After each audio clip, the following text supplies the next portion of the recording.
Wole Clan! It's game day! We are here in our target language series with video number 5. I'm so excited for this day because I know that y'all have been asking for it and it is so exciting to finally share it with you. We're here today to talk about ways that you can use target language in your class in a way that they won't even realize will hit them.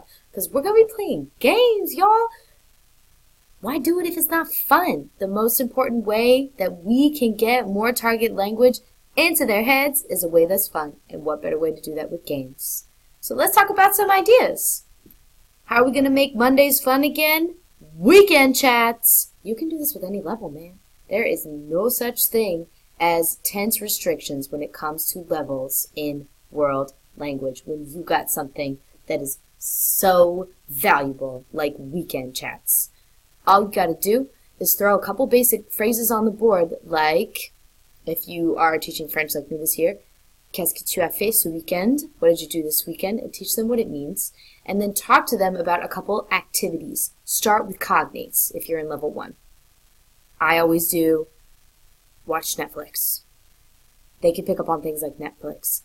Utiliser Snapchat. Jouer au sport. Things like that. Like, you can pick up on cognates. And you're not asking people to speak at first, you're asking them to understand what is going on. So you can have people sign off on bingo charts. I've had people before write out or draw pictures of what I did over the weekend for weekend chats. Those are all level 1 ways that you can do it. Level 2 ways that you can do this for weekend chats is you can give them a version of what you did over the weekend and give it back to you and see what you had in common over the weekend. You can even do like little Venn diagrams with this. You can do Pictionary, which is, by the way, activity number 2, Pictionary. You can do this with anything. This is how you instantly make drawing a part of your class. Now, every good teacher has a set of expo markers, or also there's a bunch of really good alternatives to expo markers that you can find all over the interwebs. But any good set of dry erase board markers in their classroom. You're also going to need a good set of whiteboards. You can also use the whiteboards that are in your room, but Pictionary, that's the way to go. You can do this a couple of different ways. This is my quick go-to activity, especially if I have like an extra 10 minutes of class that I did not plan for, or maybe something is just like trash, dumpster fire, and it just didn't work and we just need to do something different. I'm like, okay, scrap that. We're doing Pictionary. And I'll just describe something to them, or I'll just pick up a vocabulary list of something that we're working on right then and be like, dessinez-le, draw it.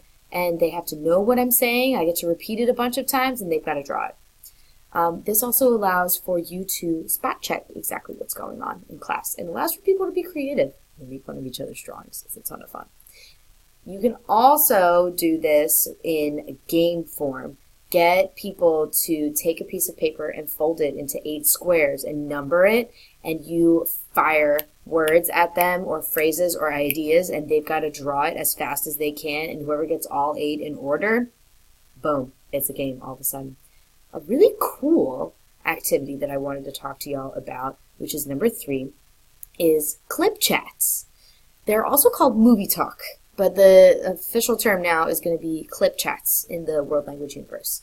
Clip chats is when you take something that is a video recording that is silent, or, well, not silent, but doesn't have any words to it or dialogue, and you fill in the dialogue with comprehensible input. It's so much fun. You can do this with commercials. You can do this with short stories or short films. And there are so many opportunities for storytelling with this. What I did most recently is I took a video that was a commercial, and I took screenshots of what was going on with about 5 different important scenes, and I described what was going on using high-frequency verbs. It was part of my high-frequency verbs unit. And what students had to do is they had to interpret it and figure out what was going on. And the beauty of it is that I can narrate and just throw input at them with all of these images, and they have all these images to support what's going on in the story. Hey birds, what's up? And that way they understand what's going on most of the time, and what they don't know they can fill in with the images that they're seeing. And you can take this even further. A way that I take this even further with clip chats, and there's lots of ways that people do this, but my favorite is activity number 4, which is dialogue scrambles. I learned this from Talkin' L2 with BVP, Bill Van Patten. Look this podcast up if you're not listening to it yet. The original version is also Tea with BVP and his fabulous co-hosts.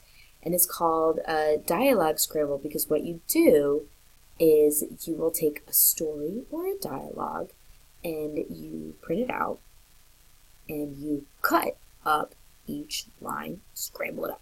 And then what students have to do is they have to put the dialogue in order. So you can do it in pairs or you can have them do it individually. And the beauty of this is that students don't have to know every word in order to get a lot of meaning. And they pick up new words while they're doing it.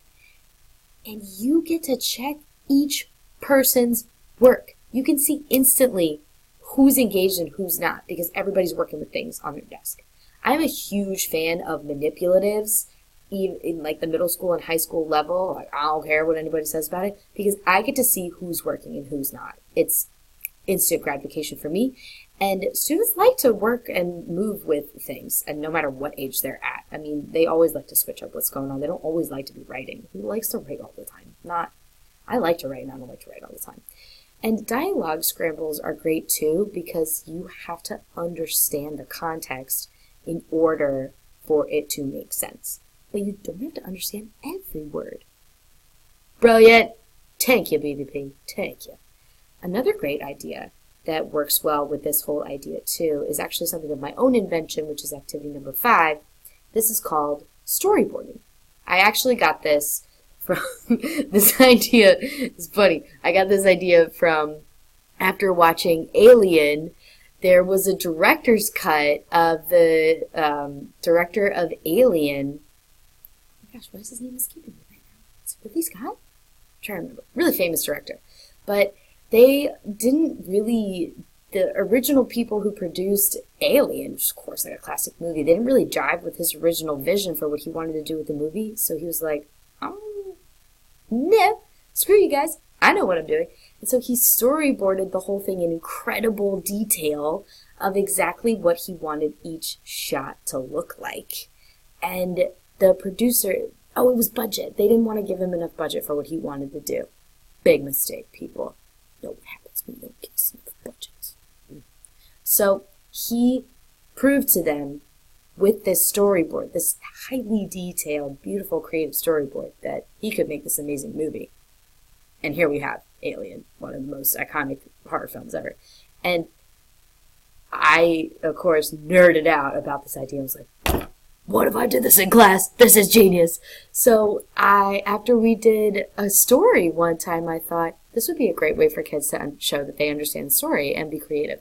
So I took a story and I made it into 8 blocks and I separated the story out. And what students have to do is they have to draw what's happening in the story as I read it and as it goes along. So they're storyboarding the story like a little director.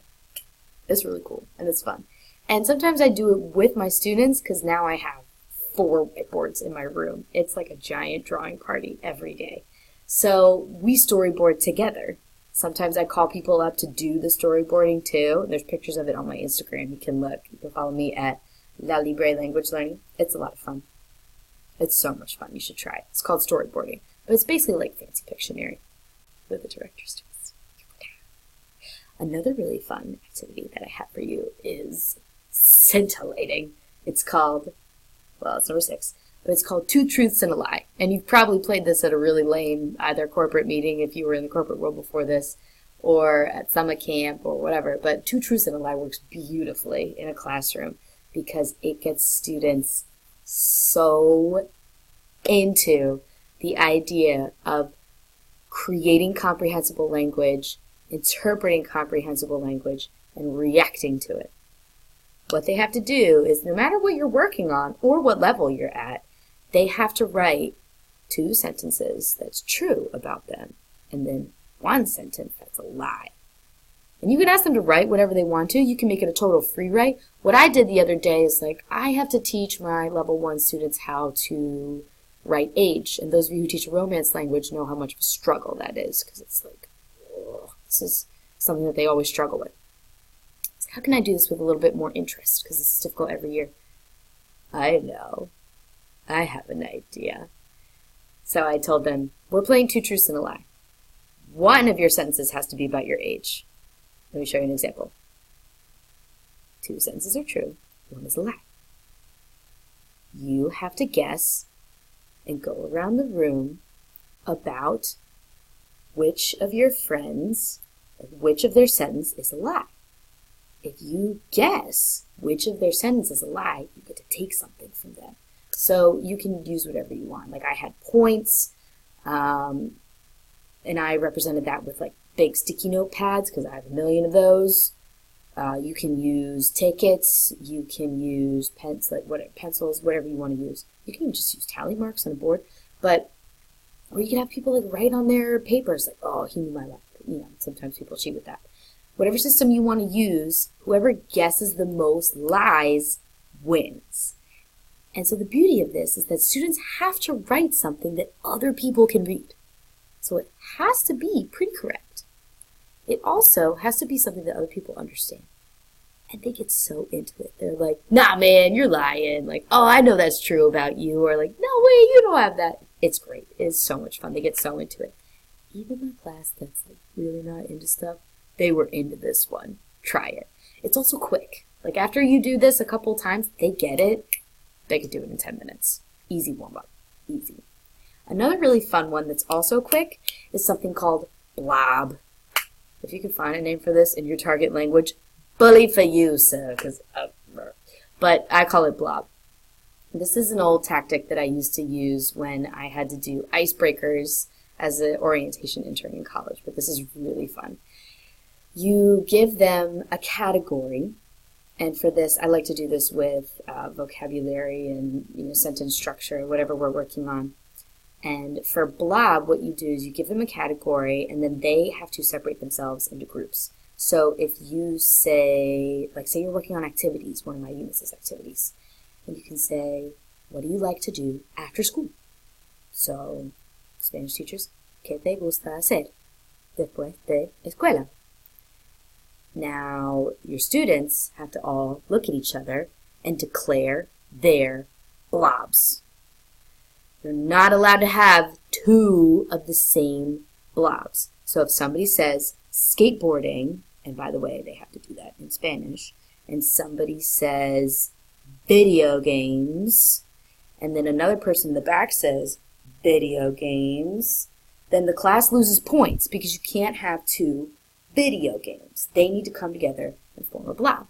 So they need to declare it, which means that they're using target language. They need to speak and form little blobs. And then you come around and check. ¿Qué te gusta hacer? ¿Qué te gusta hacer? ¿Qué te gusta hacer?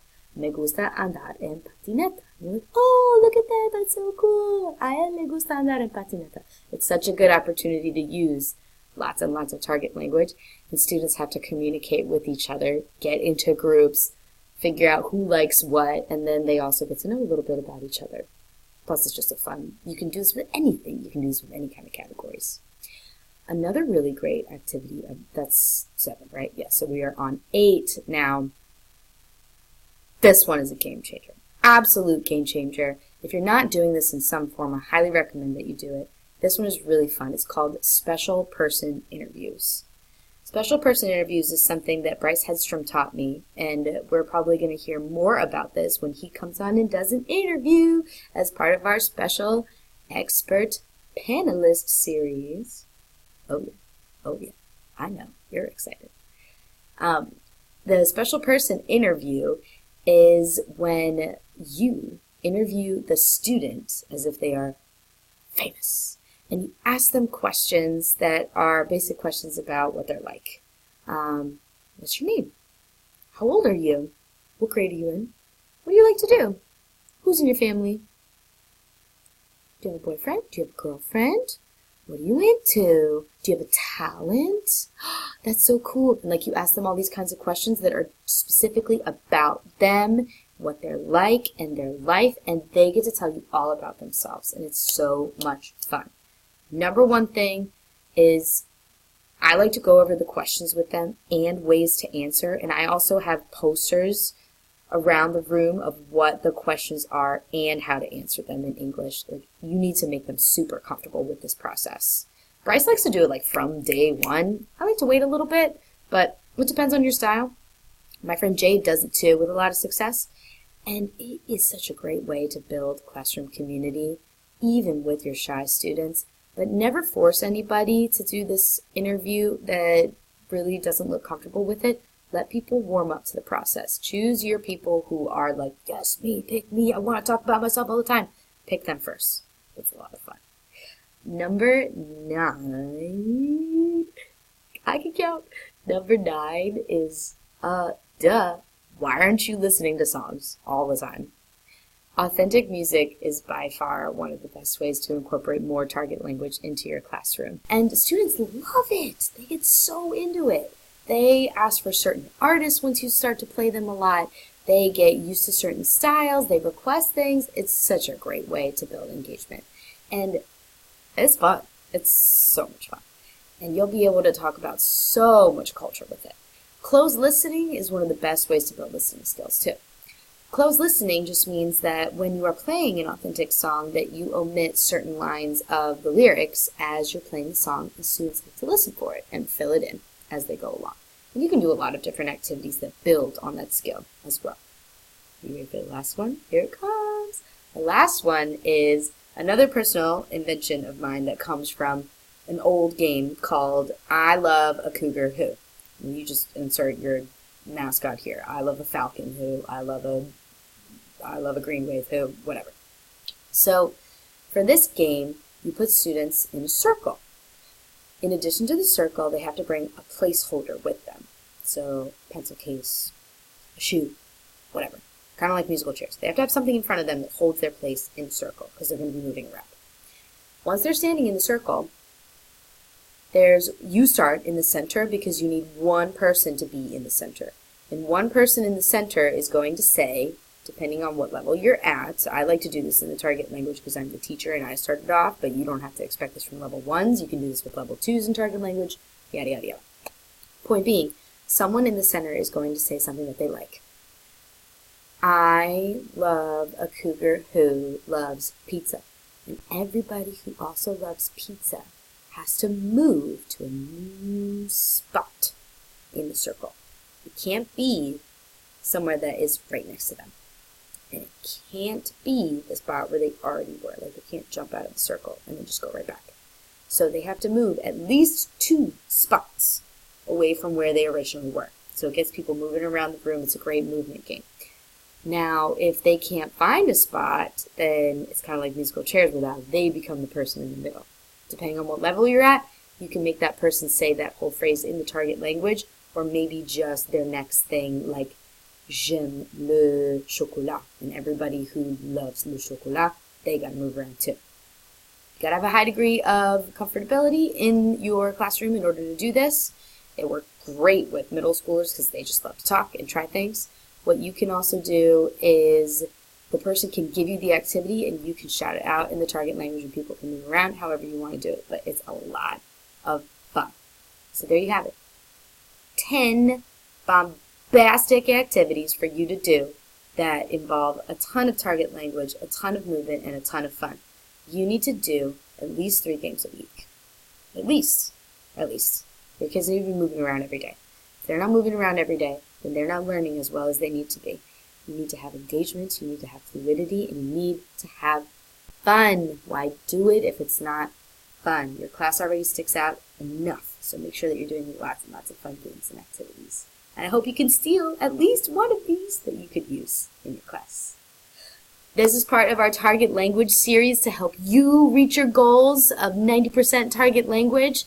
Head on over to the playlist that has to do with target language experts, where you'll find even more awesome activities to use in your classroom to get you to that coveted 90%.